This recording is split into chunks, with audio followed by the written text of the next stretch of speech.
Spawning down in our bottom left-hand corner as our red Zerg here on Daybreak for our final best of 5 of the night. He goes by the name of Startail Life.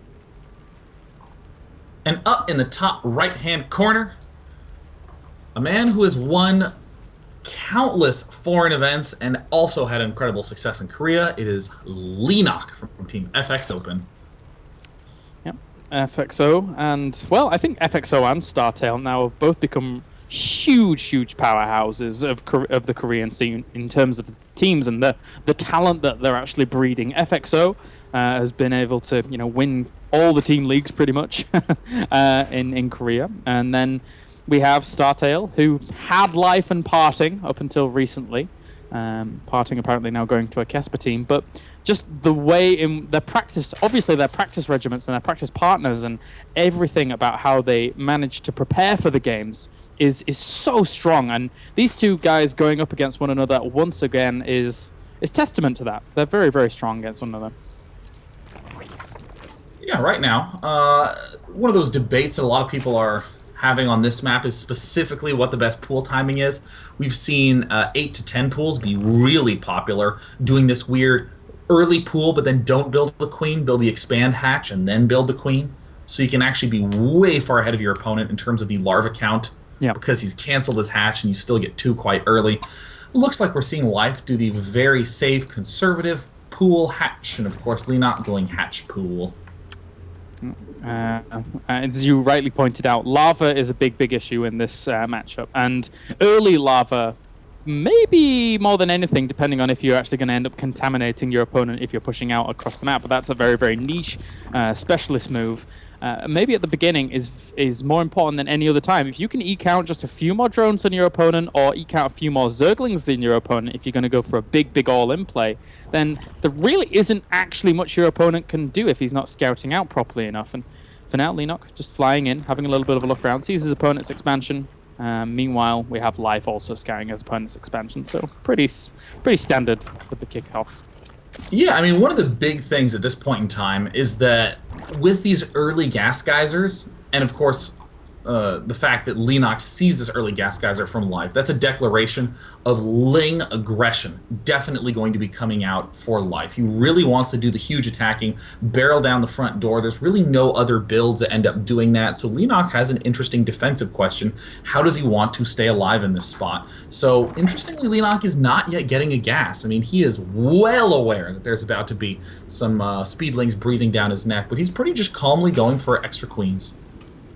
And Zerglings heading across the map here for Life, having a little bit of a look around. The 2 initial Zerglings are really there just to have a little bit of a look around. He does start speed now to kick things off, but he's just going to poke forwards and dance around for a little bit, having a little look around. I'm wondering how we're going to see the mid-game evolve out of these 2 players. You were mentioning before that the Spire can be a very popular choice on this map, and you're correct, because of how many Overlords do position themselves out on the map. But at the same time, Roach Hydralisk Infestor, still very popular as well. Obviously, the Hydralisks after the Infestors. I've actually seen Stefano do a lot of Roach Hydra exclusive with no Infestors, which is sort of weird to me, but it does work out if you can hit the timings. Yeah, I mean, excuse me. Yeah, this really fast Roach play or this really fast layer play from Life is sort of like it's like the speedling on steroids opening. Like you get something where you go for speedlings, and this allows your opponent to, or forces your opponent to be defensive so you can get a 3rd base up. Well, Life, doing this, I mean, certainly he can go for a Spire. Could be that as well. His economy needs to line up really nice for him to pull it off. But you can go for Roach in that spot, and again, force your opponent to be defensive because you have speed Roaches when he doesn't, and you can also secure your 3rd and punish his 3rd in the same way. So, Leenock is going for double Evo Chamber. Oh my god, I hope to god that he's going to be going +1/+1 links. I think he might be doing, and that is really cool. You're right. If he does go for that, the +1/+1 links, into the mid game are so strong, especially if you're going up against an opponent that is not actually going for them. But at the same time, Life is indeed going for... Oh, well, we've had a few deviations already. Okay, so Life is now going for the Spire, the thing that we mentioned at the very beginning, the thing that can be actually super strong because of Overlord placements and because of just the architecture of exploiting your opponent's mobility. Now, meanwhile, back over at Leenock's base, he's going range as well as Carapace, so he's committing more to a Roach mid-game. Well, yeah, after both players forego the Baneley Nest effect, kick things off at the beginning, a gentlemanly agreement. But Leenock just powers out a super strong mid-game, even into a super strong late game with the range upgrades, obviously because that helps out so much. Even if you have like the Hive Morphin with +3 eventually, and you stick on Roach, Hydra, Infestor for a long time, Infested Terrans gain so much from that as well. Yeah, I'm really thrilled to see this big divergence already, because I think Zerg vs. Zerg is one of these matchups where it's actually fairly uncommon to see both players doing the exact same thing. Every now and again you get that, but even if both players are going for that Roach Hydra or Roach Infestor mixture, there's just so many different ways that you can do it. There's the expansion now going down for Leenock. It's one of those really boldly timed expansions that, you know, you have to have just the right amount of Queens/Hydras at the right time to be able to hold it off. However, to note, if you look at the mini-map, Leenock actually only has 2 Overlords in the middle of the map. That's incredibly responsible of him to get his buddies home. Yeah, it is. And Leenock here is reacting properly, very nicely. And meanwhile, we have the 9 Mutalisks on the way, but he's committing to range as well behind it. So he's not really having that full committal to Mutalisks. He's just using this to force reactions out of his opponent and try and force that map control, which it does do. He's killing off all of the Overlords.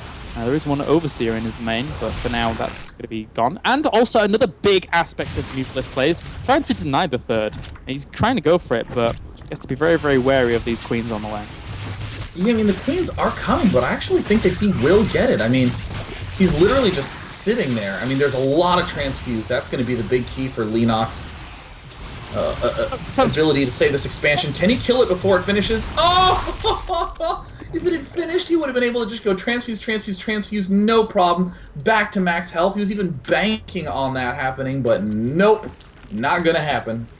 Oh wow, I can't believe he didn't transfuse. And now Leenock is actually transitioning onto the Hydralisk den to complement his Roach Infestor mix. Meanwhile, just a few Zerglings running around for life. And they're going to try and go for... They could try and go for the denial again, actually. The Roaches were a little bit out of place. But he's not going to. Just wanted to poke forwards. And behind all this, Life has had his third up for a little while here. One Mutalist decides to leave an Overlord there, though. And there we see, of course, the Mutalisk Harass picking off what is the most important resource to be in the lead-in at the time, the Gas Geyser, even though it looks like sort of a benign target. Picking that off just really surges you ahead. I mean, you think about it, it takes 100, you get 116 gas a minute out of one Geyser. So if you kill it off, that's basically the equivalent of killing off an Infestor. Yeah, pretty much. As for now, we still have just a few more Roaches in the middle of the map dancing around. For Leenock, he gets supply blocked slightly after that Overlord that we mentioned earlier dies off behind his third. And Leenock here is just... he's going to have a great composition of Roach Infested Hydralisk, but can it contend with how much of a slight lead we had in terms of the gas income from Life to begin with? You have to account for the fact, though, that he did pump a lot this, which will become redundant eventually. Excuse me. Yeah, I mean, Mutalisks are one of the weirdest transition units in the game because you literally just, like, sneak out a few and then just completely transition back into Roach Infestor. And we do see in the Infestor count that even though Leenock is slightly ahead at 3-0, there are 7 Infestors being produced for Life, and mainly Hydralisks right now for Leenock. This is very indicative of a timing push from Leenock. It looks like you might want to do something right when that +2 upgrade, or with that 2-2 upgrade that he has done. It might work out quite nicely indeed. For now, Life back home, he's got his Hydralisk den on the way. The Mutalist's actually going to fly in to try and kill off this Queen so he can save his Overseer, I would assume. But those Hydralisks might have something to say about that in a second. And he's actually sending some Lings down to the bottom right-hand corner here to go for that counter-attack if his opponent wants to push out across. And this is perfect here from Life to try and stall out because he needs to stall out at this point.